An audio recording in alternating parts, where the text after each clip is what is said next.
a unir. Antes de continuar, ¿hay alguien que tenga alguna pregunta de la clase anterior? Habíamos quedado que íbamos a ver si había alguna pregunta.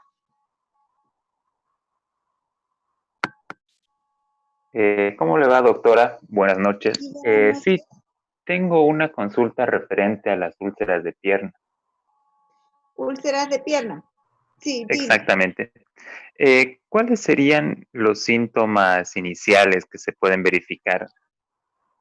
Las telangiectasias perimaleolares ¿Te estás podrían tener refiriendo a la alguna úlcera significancia. venosa? A la Exactamente. úlcera venosa, a la varicosa. Sí, sí, doctora. Sí. Sí, Ya. exactamente. Inicia primero, generalmente, pues, puede empezar con un eczema, con una dermatitis, con eritema, escamas y prurito, pero también puede empezar con una dermatitis ocre, con esa coloración café acastañada por depósito de hemosiderina. De las dos formas puede comenzar.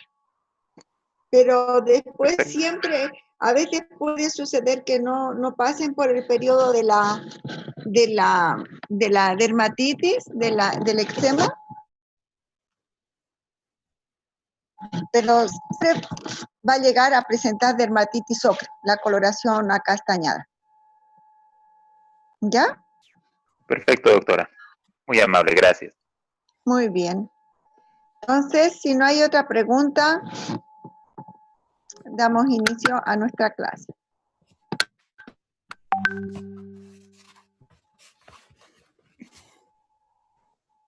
El número 8.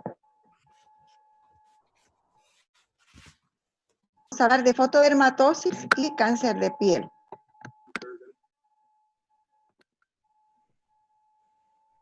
¿Qué son las fotodermatosis? Son aquellos estados patológicos en los cuales la energía ultravioleta, o sea, la radiación ultravioleta es el factor desencadenante o determinante. No sé qué pasó aquí. Vamos a recordar cuáles son los efectos tanto dañinos como beneficiosos de la radiación del sol en general. Lo que es benigno, lo que es beneficioso, es la fotosíntesis, la posibilidad de la visión, la fotorrespuesta, la síntesis de la vitamina D, aunque ahora como consumimos en casi todos los alimentos, la leche hay vitamina D, entonces, pero bueno, es un factor importante. El calor, la fototerapia, ¿no? Que hemos visto en algunas enfermedades que utilizamos.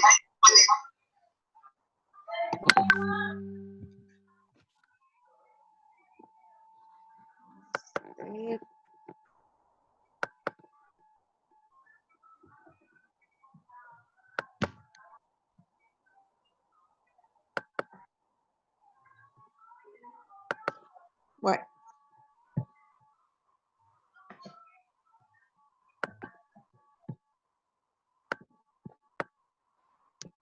Después los efectos dañinos del sol, está la quemadura solar, las enfermedades por fotosensibilidad, la fotoalergia, las alteraciones fotoinmunológicas, cataratas, mutaciones, el fotoenvejecimiento, la fototoxicidad y bueno, el cáncer de piel, ¿no?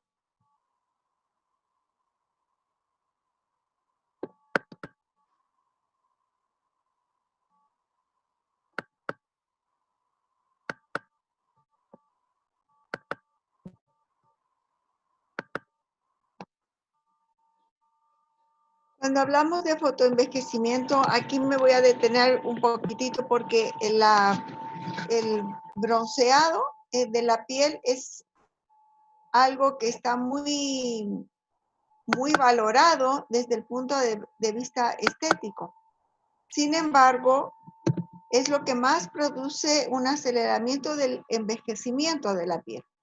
Entonces, lo que para los jóvenes es es bonito, en realidad con el tiempo lo que hace es envejecer más, ¿no? Ustedes saben que el sol, la piel sufre el cronoenvejecimiento, que es lo que todo órgano, todo tejido sufre, pero aparte está el fotoenvejecimiento, que es el daño del sol y que va a envejecer la piel. Y esto incluye a las camas solares. Ojo en este sentido a la hora de orientar o exponernos a ello.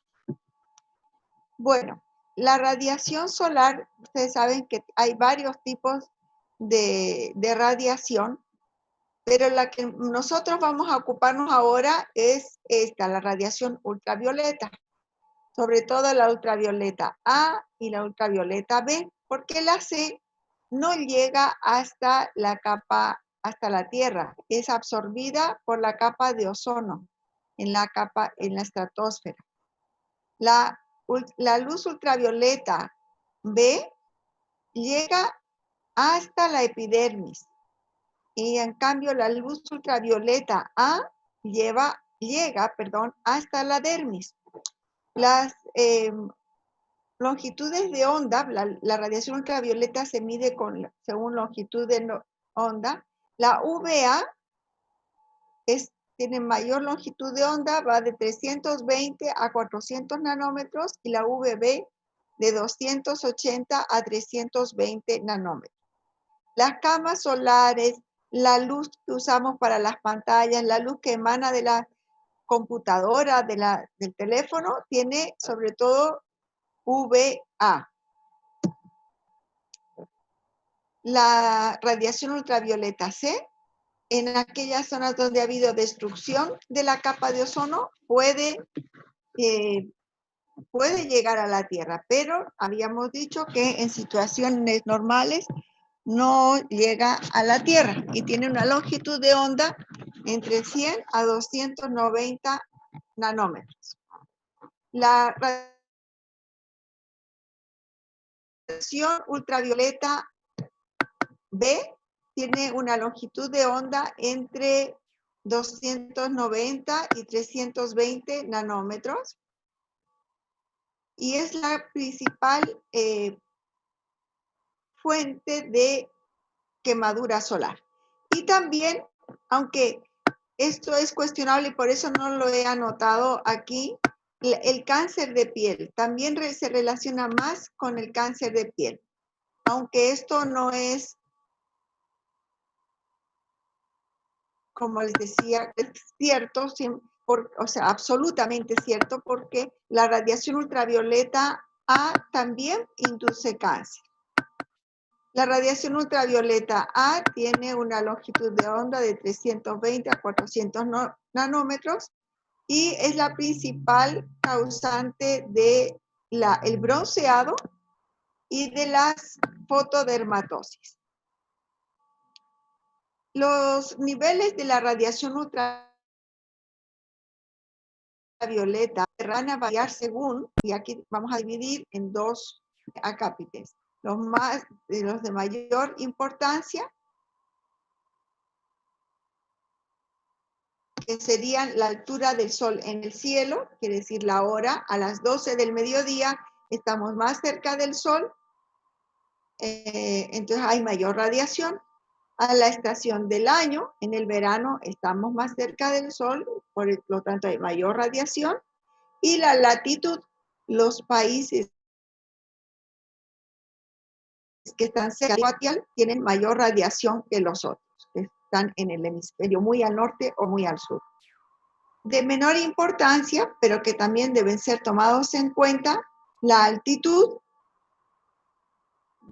las montañas, el altiplano, hay mayor radiación ultravioleta, la presencia de nubes, aunque filtran un poquito, pero no completamente, el terreno, por ejemplo, la arena, el agua, que permiten los fenómenos de reflexión, entonces se recibe más radiación de esta manera, y la calidad del cielo, ¿no? También, que esto también está relacionado con la presencia o no de nubes.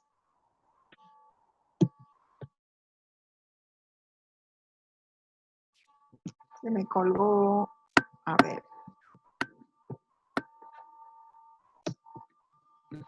Fotoalergia es una reacción cutánea adquirida entre la energía radiante sola o en presencia de un fotosensibilizador, dependiente del desarrollo de los anticuerpos circulantes o de una respuesta de hipersensibilidad celular. Es similar a lo que habíamos hablado un poquito en la dermatitis de contacto alérgica. Fototoxicidad es el daño cutáneo no dependiente de mecanismos alérgicos que se produce al recibir una exposición solar y una sustancia química o fármaco en concentraciones, dosis y radiación apropiada. Para que esto suceda, entonces, tiene que juntar sus varios factores para recién que se produzca esta reacción. La más frecuente es la fitofotodémica. Esta reacción de fototoxicidad se produce por una interacción entre la luz ultravioleta y un cromóforo activado, que suele ser digamos, la sustancia de algunas plantas, el líquido de unas plantas, sobre todo el limón. Esto vemos en el verano, es frecuente las personas que han estado tomando limonada, caipirinha o preparando alguna comida con limón al sol, con frecuencia se va a manifestar este trastorno, que es completamente benigno, y mientras haya protección solar, va a resolver muy bien. Si no se cuida del sol, la pigmentación puede persistir por mucho tiempo. Se presenta generalmente con una hiperpigmentación que va a seguir el trayecto o la exposición de sustancias. Puede iniciar como una coloración eritematoviolacea o puede inclusive ampollar. Y la zona más frecuente es el dorso de la mano. Algo a tomar en cuenta siempre cuando veamos, cuando pensemos en una reacción de una fotodermatosis, sea esta fotoalergia o fototoxicidad, es que siempre va a iniciar en el área de exposición solar.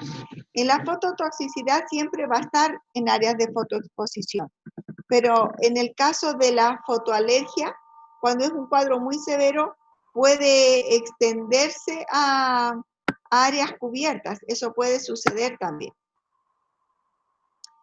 Al inicio puede haber ardor. En la fotoalergia generalmente hay prurito y en la fototoxicidad generalmente hay ardor. Inicia con eritema, puede haber un eritema de color violáceo, después van a haber eritema y escamas, y cuando son cuadros muy severos, puede haber eritema y lesiones vesicoampollares. El tratamiento, evitar la exposición solar. Si tienes que salir, usar sombrero, usar ropa adecuada. Los corticoides sistémicos o tópicos, dependiendo la gravedad y la extensión. Los antihistamínicos para el control del prurito. En la fase de hiperpigmentación, fotoprotectores, aunque en su libro menciona especialmente fotoprotección 15, 30, actualmente lo recomendado es factor de protección 50. Bueno, dijimos que uno de los efectos dañinos del sol es la carcinogénesis, es el desarrollo del cáncer de piel. Uno de los más frecuentes, no es el más grave, pero es uno de los más frecuentes, es el carcinoma vasocelular. Es una neoplasia de bajo grado de malignidad. No me vayan a decir que es un cáncer benigno, es maligno, pero no es muy agresivo. Es la forma más frecuente, ya lo hemos mencionado. Se origina en las células derivadas del folículo piloso o interfoliculares de la epidermis. Rara vez va a dar metástasis, a no ser que esté muy avanzado. Es más frecuente a partir de los 40 años, mayor incidencia en la raza blanca, y las áreas más afectadas son la cara, las orejas, el cuello y la espalda. Perdón, disculpen, chicos.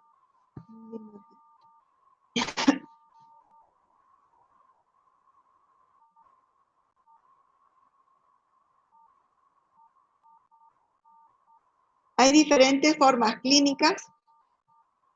Está el plano superficial, que se caracteriza por una placa eritematosa con descamación moderada, bordes bien delimitados, perlados, partir un borde como si fuera una perla, la superficie, y puede haber o no pigmentación melánica. El carcinoma plano cicatricial o esclerodermiforme es similar al anterior, pero tiene una consistencia, su nombre de esclerodermiforme. El vaso celular nodular es la forma más común, se inicia como un nódulo, como su nombre lo dice, que tiene una forma copuliforme, está infiltrado en planos profundos, la superficie es eritematosa, brillante, perlada y con telangiectasias. Con el tiempo, este vaso celular va a ulcerarse, ¿no? Que es lo que se conoce como Rhodes, es una úlcera y alrededor tiene ese borde perlado, pigmentado, infiltrado. El vaso escamoso se presenta a mayor grado de diferenciación, tiene un comportamiento un poco más agresivo que los anteriores. El vaso celular pigmentado se caracteriza por ser nodular, pero que tiene una coloración melánica. Y el síndrome del carcinoma nevoide vasocelular es una enfermedad autosómica dominante, es muy rara, se presenta en la primera década de la vida y se asocia con malformaciones ectodérmicas. Diagnóstico diferencial. Los nevos intradérmicos, queratosis solar, queratosis seborreica, placa de lupus eritematoso discoide. Lo ideal es siempre hacer una biopsia. Cuando son lesiones muy pequeñas, podemos hacer una biopsia excisional, sacar toda la lesión, mandar a estudiar y ver si hemos retirado completamente, si los márgenes están libres. El tratamiento es predominantemente quirúrgico, pero dependiendo la forma clínica, la localización, la edad, etcétera, se pueden optar por otras terapéuticas como crioterapia, radioterapia o láser. Este es un Rhodes característico, es una úlcera, y fíjense cómo el borde está elevado, tiene este brillo perlado y tiene esos puntos melánicos. Y si palpamos alrededor, vamos a ver que está indurado, que los bordes están indurados. Aquí tenemos dos úlceras cubiertas por una costra melicérica, con los bordes elevados, infiltrados y perlados. En este caso hay una sobreinfección, hay una costra hemopurulenta que cubre su superficie, pero aquí vemos una área eritematosa, aquí vemos ese infiltrado perlado y aquí vemos esa coloración melánica que presentan algunos tipos de carcinoma vasocelular. En este caso, nos planteamos por esta coloración negra, el principal diagnóstico diferencial es un melanoma maligno. Lo único que nos tranquiliza de esta imagen es esta área aquí, que hay una sobreelevación y una coloración perlada. Pero después esta coloración negra nos obliga a tratar este tipo de tumor como si fuera un melanoma maligno. Este es un vaso escamoso, un diagnóstico clínico difícil. Aquí tenemos también obligatoriamente que hacer una biopsia para poder diferenciar inclusive de una placa de psoriasis, de una micosis profunda. Es muy difícil y tampoco estaría bien el quedarnos solo con el tratamiento clínico, perdón, con el diagnóstico clínico. Este es una forma nodular típica Este es un nódulo de superficie brillante, perlada, con puntos melánicos y con presencia de telangiectasia. Las pieles muy blancas, que tienen mucho fotodaño, a veces el dato de las telangiectasias no aporta mucho porque la piel con mucho fotoenvejecimiento suele tener telangiectasias, la piel blanca especialmente. El segundo tipo de cáncer de piel más frecuente es el carcinoma espinocelular. Es un tumor de epidermis que tiene diferentes grados de malignidad según su forma clínica e histológico. Puede hacer metástasis, es más frecuente en el sexo masculino y a partir de los 60 años, así como en la raza blanca. Puede afectar también mucosas o semimucosas. Y los factores que se relacionan con él es la radiación ultravioleta, la radiación ultraionizante, el virus papiloma humano, sustancias químicas, irritación crónica e inmunosupresión. Las principales formas clínicas está el epidermoide in situ, se caracteriza por una placa eritematosa, escamosa, con una discreta infiltración. Permanece largo tiempo sin romper la membrana basal, o sea que demora en hacer metástasis. Pero una vez que la sobrepasa, ya puede hacerse invasor. El carcinoma epidermoide infiltrante generalmente aparece en la raíz de una lesión precancerosa, por ejemplo, una queratosis actínica, y da metástasis rápidamente. El pronóstico depende de las características clínico-patológicas. La neoplasia intradérmica queratinocítica, que antes se conocía como queratosis actínica. La eritrodisplasia de Queyrat es una placa eritematosa que se presenta en la área de la submucosa genital, en región del pene o la vulva. Papulosis bowenoide localizada en la región genital y está asociada al virus papiloma humano, el serotipo 16. Carcinoma verrucoso es la forma genital que se ha asociado con el papiloma virus tipo 6, 11, 16, 18 y 54. El carcinoma epidermoide infiltrado indiferenciado aparece con mayor frecuencia en mucosas y semimucosas. Es agresivo y produce metástasis rápidamente. Diagnósticos diferenciales: carcinoma vasocelular, queratoacantoma, queratosis actínica, verrugas, cromomicosis u otras micosis profunda, tuberculosis cutánea. Tratamiento: extirpación quirúrgica, crioterapia en carcinomas in situ, solamente en los que son in situ. Aquí tenemos una piel con mucho fotodaño, es una piel apergaminada, con coloración acastañada, y estas son las queratosis actínicas, estas lesiones infiltradas eritematosas con una superficie hiperqueratósica. Y aquí está ya el carcinoma, ¿no? Ha evolucionado, una de estas lesiones evolucionó a carcinoma espinocelular. Esta forma, que parece una verruga, pero no tiene los puntos negros, podría ser también una tuberculosis cutánea, podría ser un granuloma piogénico. Y aquí el diagnóstico también requiere absolutamente una biopsia, un estudio histopatológico.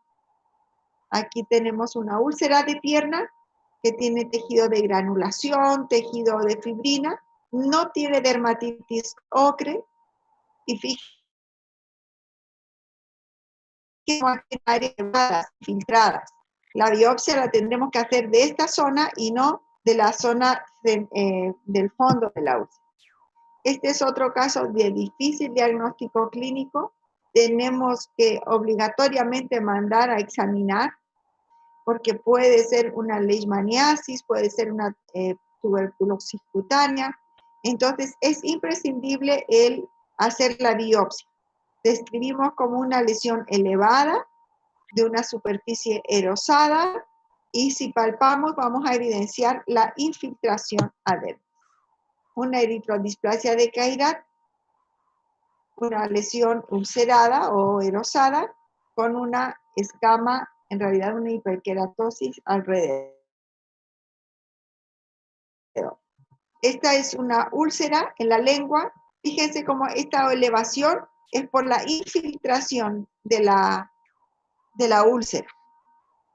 El principal diagnóstico diferencial aquí es una paracoccidioidomicosis.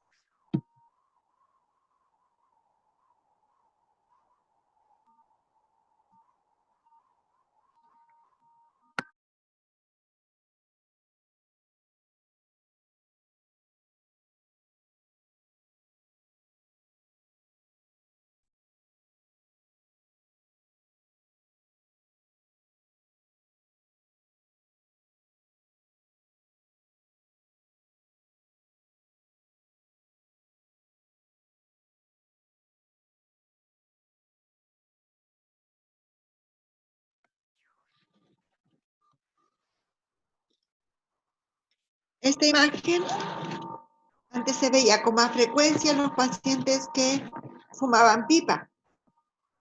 Una úlcera en el labio inferior infiltrada.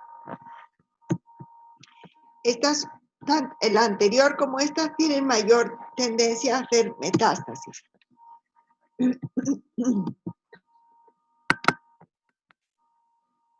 Y algo que debemos temer todos, que es el melanoma maligno, porque no es el único cáncer de piel agresivo, pero los otros, los que son más agresivos que el melanoma, son muy raros.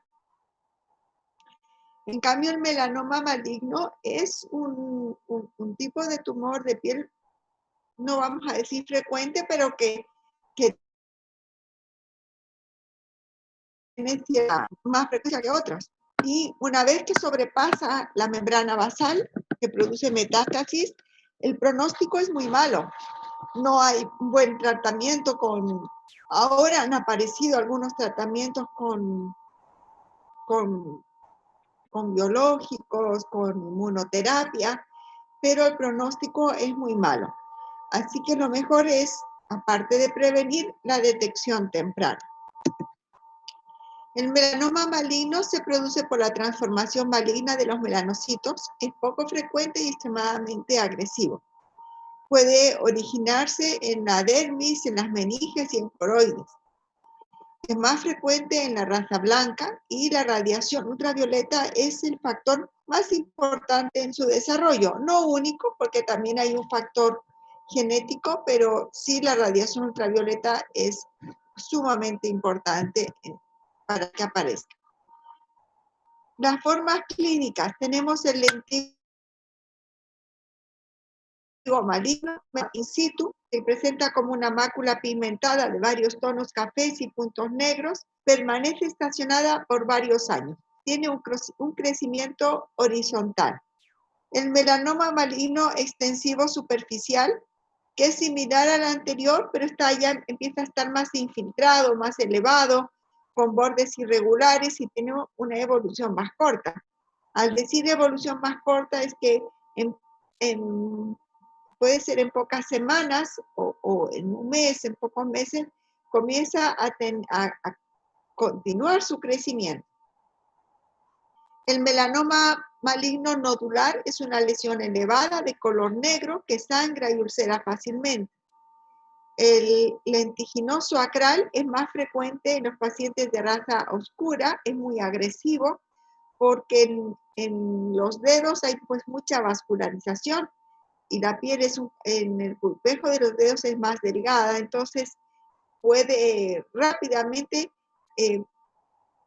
llegar al plexo sanguíneo superficial. Se presenta de inicio como una mácula negra que luego se hace nodular y se ulcera. El melanoma maligno amelanótico tiene una baja incidencia, por suerte, porque es de diagnóstico difícil, se confunde mucho con otras patologías como el granuloma piogénico y, como les decía, supone un reto diagnóstico. Diagnóstico diferencial: carcinoma vasocelular pigmentado, nevos melanocíticos. granuloma piogénico. La biopsia está indicada en algunos casos, pero debe ser hecha por personal especializado.